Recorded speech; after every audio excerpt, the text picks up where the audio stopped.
বাবার সাথে দার্জিলিং যাচ্ছে, দার্জিলিং।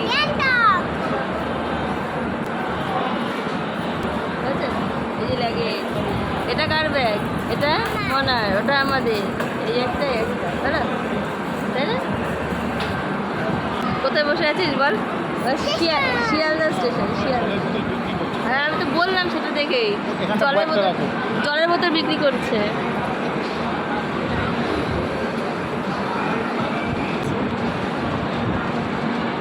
তো আমরা যাচ্ছি দার্জিলিং, গ্যাংটক ঘুরতে, তাই না? জয়ন্তিকার ইচ্ছেতে কোথাও আমারও ইচ্ছে পূরণ হচ্ছে। আসে পড়ো, আমার চশমা সরিয়ে দিচ্ছে। হাঁপিয়ে গেছে বেচারি গরমে জার্নি করে। সামার ভ্যাকেশন শেষ, এখন যাচ্ছি আমরা দার্জিলিং। আমরা এখন ট্রেনে আছি, দেখো তোমার সাথে ভিউটা দেখো কত সুন্দর।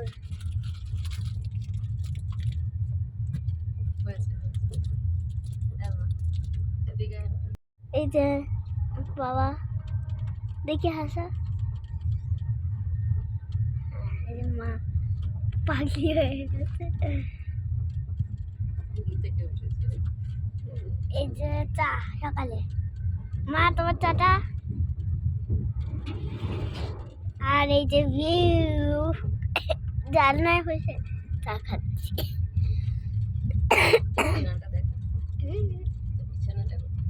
এই যে আমি বিছানায় ঘুমিয়েছি আজকে। এই যে লাইট ফাইট এগুলো আছে। এই উপরে আমার বাবা শুয়েছিল এখানে। এনে যা, এখানে এসি চলছে, যা ঠান্ডা। সবাইকে টাটা।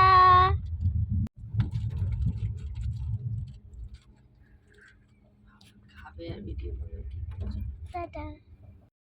হ্যালো বন্ধুরা, কেমন আছো তোমরা সবাই? আশা করছি সকলে খুব ভালো আছো, আমরাও খুব ভালো আছি। অনেক দিন পরে একটা ভালো ভিডিও তোমাদের মাঝখানে আমি শেয়ার করতে চলেছি আর কি, তোমাদের জন্যই।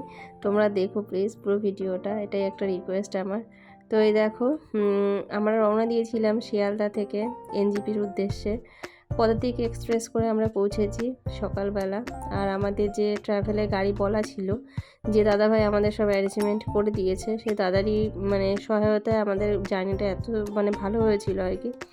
তো এই দেখো, ওর নিতে তো এসছে অনেক সকালবেলা, মানে সকালবেলা আমাদের নিতে এসছে ঠিকই, তখন যখন নাকি আমরা জার্নি করছি আমি জানতে পারলাম যে ও আগের দিন রাত্রেবেলা এখানে পৌঁছে গেছে এনজিপিতে। মানে যেহেতু দার্জিলিংয়ের রুটটা একটু ট্রাফিক জ্যামে থাকে, মানে অনেক সময় কি হয় টাইম মতো ওরা চাইলেও পৌঁছতে পারে না, জ্যাম ছাড়বে, তারপরে তো একটা মানুষ গাড়ি চালিয়ে আসবে না, যেহেতু ট্যুরিস্ট এরিয়া, এই জন্য জ্যামটা বেশি থাকে। আর আমরা সিজনেই গেছিলাম, এটা জুন মাসের 12 তারিখে আমরা বেরিয়েছিলাম, 13 তারিখের ভিডিও। তো এই দেখো এখানে এই নদীটা পাহাড় বেয়েই কিন্তু নিচের দিকে এসেছে। তো এই দেখো নদীতে কি সুন্দর নুড়ি পাথরগুলো পাশে রয়েছে, জল বইছে। আমরা একটু ট্রাফিকে ফেসে গেছি, এখানে একটু জ্যাম লেগে গেছিলো, এই কারণে দাঁড়িয়ে আছি। তো সেই ফাঁকে আমার ভালো লাগছিলো, আমি একটু ভিডিও করলাম। আর এখানে কিছু কাজ হচ্ছে আর কি, এই পোল টাইপের কিছু একটা হবে মেবি, এরকমই কিছু বলছিল ওই ভাইটা। তো এই দেখো বেশ প্রজেক্টের নতুন কাজগুলো হচ্ছে। তো এই করে করে আমি অনেকটা ভিডিও এখানে কেটে দিয়েছি, কারণ জার্নিটা আমাদের অনেকটাই বড় মানে টাইমের জন্যই ছিল, অনেকটা সময়ের জন্যই ছিল। তো এই দেখো অনেকটা পথ এগিয়ে এসেছি, বেশ একটা ঠান্ডা ঠান্ডা একটা ফিল আসছে। আর আমার মেয়ে তখন ঘুমিয়ে আছে গাড়িতে। তবে কি বলো তো, পাহাড়ি রাস্তা তো ঘুরে ঘুরে যায়, আমার ভীষণভাবে উল্টি হচ্ছিলো, আমার মেয়েও করেছে অনেকবার। গাড়ি থামিয়ে থামিয়ে মানে নেমে নেমে গেছি, যেহেতু ওর গাড়িটা এত পরিষ্কার ক্লিন, মানে আমি শুধু ভয় পাচ্ছিলাম আমার মেয়ে কখনো গাড়িটা নোংরা করে দেয় কোনো কারণবশত, যেহেতু বাচ্চা মানুষ। যাই হোক, আমি জল সব কিছু নিয়েই বসেছিলাম, যখন বেশি অসুবিধা হয়েছে আমি গাড়ি থামাতে বলেছি, থামিয়েছিল, রাস্তাতে অসুবিধা হয়নি। তো এই দেখো অনেকক্ষণ পরে পৌঁছে গেছি আমরা মিরিক লেক। তো মিরিক লেক মানে মিরিক রুট ধরেই যেহেতু আমরা যাব, আর এটা যেহেতু শেয়ার গাড়ি না, ভাড়া গাড়ি। অনেকে বলে শেয়ার গাড়ি মিরিক রুট ধরে যায় না, জানি না আমি এটা কতটা মানে ঠিক কথাটা। যাই হোক, আমরা যেহেতু নিজেদের মতো পার্সোনাল গাড়ি করেছিলাম, তো আমরা মিরিক রুট দিয়ে গেছি, আর ঘুরতে ঘুরতে গেছি, সাইট সিন করতে করতে গেছি আমরা, কোনো অসুবিধাই হয়নি আমাদের। না না, তো দেখো কি সুন্দর স্নিগ্ধ একটা পরিবেশ, বেশ ভালো লাগছে। আর মনটা এত ভালো লাগছে, মানে প্রকৃতির সুন্দর দৃশ্য দেখে মনটা সত্যি খুব ফ্রেশ হয়ে যায় আর ভালোও লাগে। হাজারো চিন্তা দুশ্চিন্তা সব মাথা থেকে না এক নিমেষেই মনে হয় কোথাও বেরিয়ে গেল।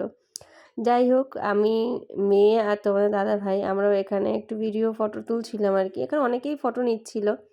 আর তোমার দাদাভাইও কিছু ছবি তুলে নিচ্ছিল। সেও নিজে যখন নাকি চাকরি সূত্রে থাকবে ইউনিটে, তখন সেও দেখতে পারবে পরিবারের সাথে সময় কাটানোর কিছু মুহূর্ত। তো এই দেখো আমি নিজের ফোনেও কিছু সেলফি তুলে নিলাম। আর এই দেখো আমার মেয়ের স্বাস্থ্য তোমাদের কেমন লাগছে অবশ্যই জানিও।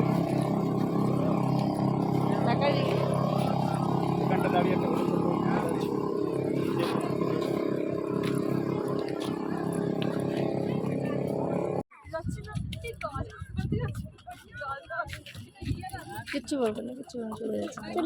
চলে যান মহারাজা।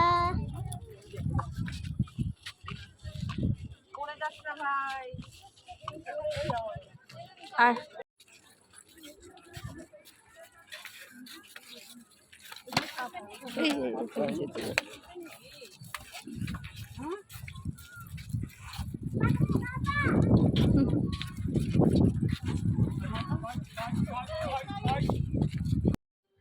তো আমরা এখানে কিছুক্ষণ হাঁটাহাঁটির পর দেখলাম অনেকটা এরিয়া আছে ঘোরার জন্য। যাই হোক, আমরা অত দূর যাব না, কারণ আমাদের আবার ফিরতেও হবে। এই কারণেই আশেপাশেই কয়েকটা রেস্টুরেন্ট ছিল মিরিক লেকের আশেপাশে। তো সেখানে একটা ভালো রেস্টুরেন্ট দেখে আমরা ঢুকে যাই। দুপুরের লাঞ্চটা এখান থেকেই কমপ্লিট করে গেছি আর কি।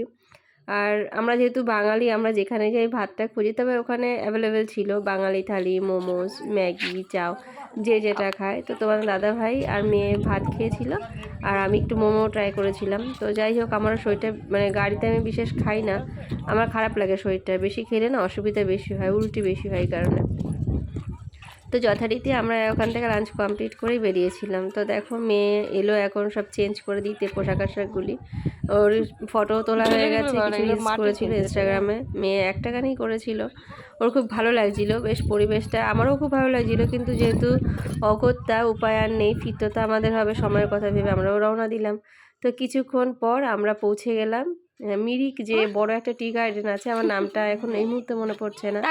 যাই হোক, তো এই গার্ডেনটা ভীষণই ভালো আর ভীষণ সুন্দর, মানে দেখেই বুঝতে পারছো। আর চা গাছগুলি না একদম মানে তরতাজা, বেশ কালারগুলি সবুজে একদম মানে ঘেরা একটা মানে পরিবেশ, আর এত ভালো লাগছে। তবে যার মানে এই বাগানটা সে খুব সুন্দর সচেতনভাবেই রেখেছে, বেশ বাঁশের ঘেরা টেরা দিয়ে বেড়া দিয়ে রেখে দিয়েছে, যাতে কেউ মানে তার যে ফসল, এটা ফসলেই বলবো, কারণ তার উপার্জন এটা থেকেই হয়তো হয়। আর পাহাড়ে এই একটা জিনিস যেটা নাকি সৌন্দর্যকে আরও বেশি করে বাড়িয়ে দেয়। তো চলো, শুরুতে একটা তো দেখেছি ছোট, মানে এমনি শিলিগুড়ি থেকে কিছুটা ছাড়ার পরে ছোট চা বাগানগুলি, কিন্তু পাহাড়ে দেখিনি। যাই হোক, পাহাড়ে আমি এটাই দেখলাম আর আমার খুব ভালো লাগছিল। তো দাদাভাইকে বলছিলাম আসো কিছু ছবি আমরা তুলে নিই, কারণ জানি এটা মানে রোজ রোজ তো যেতে পারবো না, এই গেছি আর কবে যাব ঠিক নেই। তবে যদি সুযোগ পাই জীবনে আবার যাব এই দার্জিলিংয়ে ঘুরতে। আর তোমার দাদাভাইকে একটা শখও রয়েছে অপূর্ণ, সেটা হচ্ছে এটাই যে ও শিলিগুড়ি থেকে দার্জিলিং অবধি টয় ট্রেন করে জার্নি করে যাবে। তো এটা যেহেতু আমরা হঠাৎ করে প্ল্যান করে গেছি আর অনলাইনে টিকিট আমরা করিনি, 2-3 মাসে আগে অনলাইনে টিকিট করে গেলে জায়গা পাওয়া যায়, যাতায়াতের জন্য অসুবিধা হয় না। তবে এরপরে গেলে পরে না মেয়েটাও একটু বড় হবে, ও বুঝতে পারবে, ওর জার্নিটা হয়তো সময় লাগলেও অতটা কষ্ট হবে না। তো এই কারণে নেক্সট টাইম আবার চেষ্টা করবো দার্জিলিংয়ে যাওয়া, যদি ভগবান সব ঠিকঠাক রাখে। তো এই দেখো আমার মেয়ে বেচারি টি গার্ডেন দেখেছে, একটু হেঁটেছে, আবার ও গাড়িতে উঠেছে মানে ভয় পাচ্ছে, ও ভাবছে আবার শরীর খারাপ না করে। যাই হোক, দেখতেই তো পেলে যে ড্রেস পরেছিলাম মিরিকে অবধি, তারপরে মেয়ে বমি করেছে, যেহেতু ওর ড্রেস আমার ড্রেস সবটাই নোংরা হয়ে গেছিলো, এই কারণে আবার চেঞ্জ করতে হয়েছে আর কি। তো এই আমরা আবার মিরিক রুট ধরে রওনা দিচ্ছি দার্জিলিংয়ের উদ্দেশ্যে। তো এখান থেকে আমরা ঘুরতে ঘুরতে যাব কিন্তু অনেকটাই পথ। এখানে এখনও তোমার নেপালের যে বর্ডার, যেখানে একটা মার্কেটের মতো বসে, সেখানে যাব তোমার হচ্ছে আরও একটা বড় পাইন ফরেস্ট আছে, সেটা দেখবো। তাই ভাইটা বলছিল, জানো, যে ভাইটা ড্রাইভ করছিল গাড়ি, যে এখনও অনেক কিছু দেখার আছে। কিন্তু এত মিষ্টি একটা পরিবেশ, এবার জানো তো পাহাড়ে কখনো মেঘ, কোথাও আবার বৃষ্টি, কখনো আবার কোথাও দেখি পুরো মানে ক্লিয়ার একটা ওয়েদার। এই ভরসা নেই শুধু এই পাহাড়ের রানী দার্জিলিংয়ের এই ওয়েদারে, মানে কখন বৃষ্টি আর তুমিও সেটা বুঝতে পারবে না আগে থাকতে, আর কখন যে রোদোচ্ছল একটা মানে বেলা দেখতে পারবে সেটাও তুমি বলতে পারবে না। যা ইচ্ছা প্রকৃতির ইচ্ছেতেই এখানে হয়, বৃষ্টি বলো আর রোদ বলো, যাই বলো না কেন। এই যে বললাম যে কখনো রোদ কখনো মেঘ, তো এই দেখো মেঘে ঢাকা আকাশ। আর মানে ভাগ্য খারাপ বলতে হয় এই কারণে যে যখন নাকি আমরা নেপাল বর্ডারের কাছে পৌঁছে গেছিলাম তখন এত বৃষ্টি হচ্ছিল, যার কারণে আমরা একটু গাড়িটাকে দাঁড় করিয়ে জাস্ট দেখেছি যে মার্কেটটা কেমন। আর আমার মেয়েও আমার কোলে ঘুমাচ্ছিল, যার কারণে কিন্তু আমি দেখতে যেতে পারিনি যে নেপাল বর্ডারটা বা মার্কেটটা কেমন। যাই হোক দূর থেকে একটু তাকিয়ে দেখেছি। তো দাদাভাইকে বলেছিলাম তুমি ছাতা নিয়ে যাও, তো যেহেতু আমরা যাচ্ছি না দেখে ওরও কোথাও আর ইচ্ছে হলো না। তারপরে যখন নাকি বড় যে পাইন ফরেস্টের কাছে আমরা এলাম, তো ওখানে তো এত মুষলধারায় বৃষ্টি, মানে অঝরে বৃষ্টি হয়ে জলই ঝরছে পাইন ফরেস্টের ওখান থেকে, মানে জলের ধারা বেয়ে পড়ছে আর কি, যেহেতু পাহাড়ি এলাকা ওপর থেকে জলটা গতিতেই পড়ে আর কি, স্পিড থাকে জলটা নামার। তো দেখো যাই হোক বৃষ্টির মধ্যে পৌঁছে গেলাম ঘুম যে রেলওয়ে স্টেশন সেখানে। তো এখানে বৃষ্টির দেখো কয়েক ফোঁটা কাচে পড়ছে, মানে তখনও মানে অতটা ইসে হয়নি। আর যখন জোর বৃষ্টি হচ্ছিল নেপাল বর্ডারের কাছে বা যে পাইন ফরেস্ট বড় যে গার্ডেনটার কাছে, তখন আমি আর ভিডিও করিনি। সত্যি কথা বলতে এত জোর বৃষ্টি ভালো হতো না ভিডিও, তো যার কারণে এখানে একটু কম বৃষ্টি ঘুম যে রেলওয়ে স্টেশনের কাছে। তো এই যে ঐতিহাসিক একটা স্টেশন, তো এই কারণে কিছু ভিডিও আমি মানে করে নিলাম আর কি একটুখানি, নিজেও দেখবো বা বাড়িতে এসে মাকেও দেখাতে পারবো। তো এই দেখো সেই রেল লাইন যেটা ধরে ট্রেনটা চলতেই থাকে তার গতিতে, সে মানে তার সুরে। আর এত ভালো লাগে যখন ট্রেনে হুইসেলটা বাজে আর ধোঁয়াটা ওঠে, কালো ধোঁয়া, বেশ ভালো লাগে। এই যে তো দেখতেই পেলে তোমরা, আমরা এসেছি অনেকক্ষণ হয়ে গেছে, প্রায় 13 ঘন্টা বা 1.5 ঘন্টা পরে ট্রেনটা এসে পৌঁছেছে। আর সন্ধেবেলা দেখো পাহাড়ের সৌন্দর্য খুব সুন্দর লাগছে না, সব জায়গায় আলো জ্বলছে, আর মনে হচ্ছে পাহাড়ের মধ্যে কে লাইটিং সেট করে দিয়ে সাজিয়ে রেখেছে এরকম লাগছে।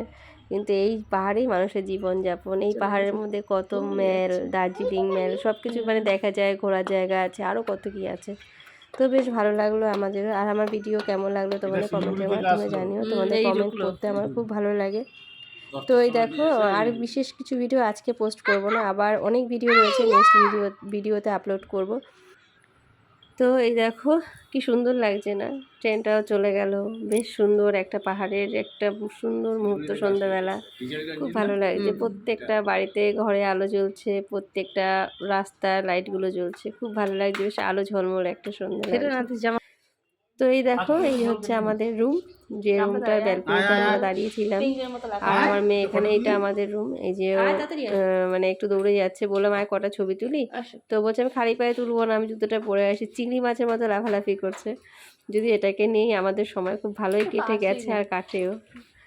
আর কি সন্তান ছোটবেলায় দুষ্টুমি করাটাই ভালো, আরও করেও ওর মতো, এমন না যে খুব খুব দুষ্টুমি করে যেটা নাকি মেনে নেওয়া যায় না, ও যেটুকু দুষ্টুমি করে এটা একটা সাধারণ ব্যাপার। তো আবার দেখা হবে নতুন ভিডিওতে, নতুন ব্লগে। তোমরা সকলে ভালো থেকো, tata, good night, bye bye.